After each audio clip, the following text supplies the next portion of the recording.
Welcome to the Gold Report, where we inspire you to be 10% more courageous. Please share, like, and subscribe so you'll never miss an episode. I'm excited to tell you about our guest today. I'll be right back to introduce him. This March, witness a gathering of the minds. The world's leading experts in medicine, science, and policy. They were correct about everything during our most fearful times. Hear what they have to say now about today and what's to come. AFLDS presents Freedom Summit. Reserve your spot and watch it live this coming March. Don't miss this day of valuable information and insight. Purchase your live stream access today at aflds.org/freedom.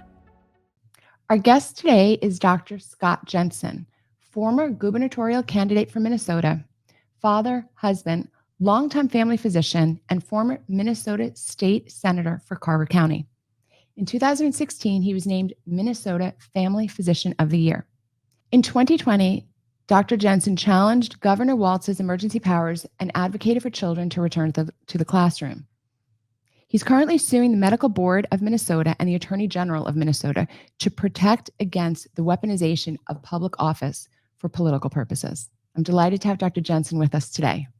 Welcome, Scott. Thank you very much, Simone. It's good to be with you. So enjoyable. We're here on site in Naples, Florida, Freedom Town, USA.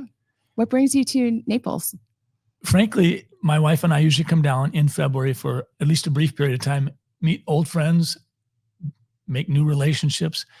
And this year, my wife happens to be rehabilitating from some foot surgery. So it's a lot easier to rehabilitate in Naples, Florida than it is in Minnesota. Oh, I bet. Yeah. The weather. And also people are accustomed to, I think, I just, one of the things I love about having moved to Naples is the friendliness of the people. So if I had to recuperate somewhere, it would be here for sure. But it seems like there's even a certain peacefulness just getting off the plane late last night. Minnesota is, I would say, a state that is in some consternation.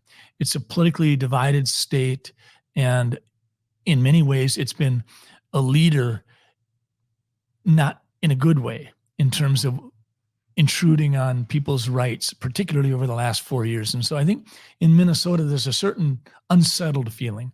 In Florida, it feels just like there's a little calmer mental environment in which you say hi to people and people nod, and there's not particularly a suspicion about why'd he say that or why'd she say that. yeah. You know, I've only visited Minnesota once, so I'm pretty unfamiliar with it. But watching the news over the last maybe 10 years or so, I've been really struck by what you're saying this consternation is in Minnesota. It just seems incredibly, it's become a lightning rod almost for some of the, in my opinion, the worst issues that have come forward, like through the Congress. I mean, the Congresswoman from Minnesota, it's just terrible. How did all this, if you know, and you probably do, how did all this kind of happen in the beautiful state of Minnesota? Well, Simone, is so often the case, it's a lot easier to look at things in the rearview mirror than it is looking straight ahead. So, hindsight's a lot better than foresight. And I think when we look back, I think what we can see is this self-declared reputation that Minnesotans like to announce of being Minnesota nice. It went through a metamorphosis, and it became literally Minnesota smug. And I hate to say that about the state that I'm in love with and that I was born and raised in, but I think there is a smugness. And I think during COVID, and clearly the entire situation was fired up, amped up, and intensified because of what happened to George Floyd in 2020. So I think Minnesota has truly become a hotbed for political thought, political disagreement, political, if you will, bickering. And we've sort of lost our way in terms of letting those quiet, calm voices work things out. I oftentimes use the metaphor of a football field.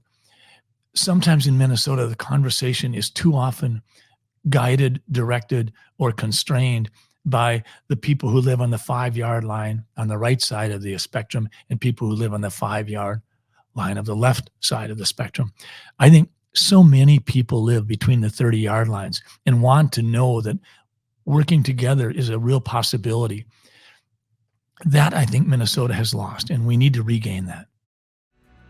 You're listening to The Gold Report with Dr. Simone Gold. To watch this week's full episode of The Gold Report, please visit www.thegoldreport.com.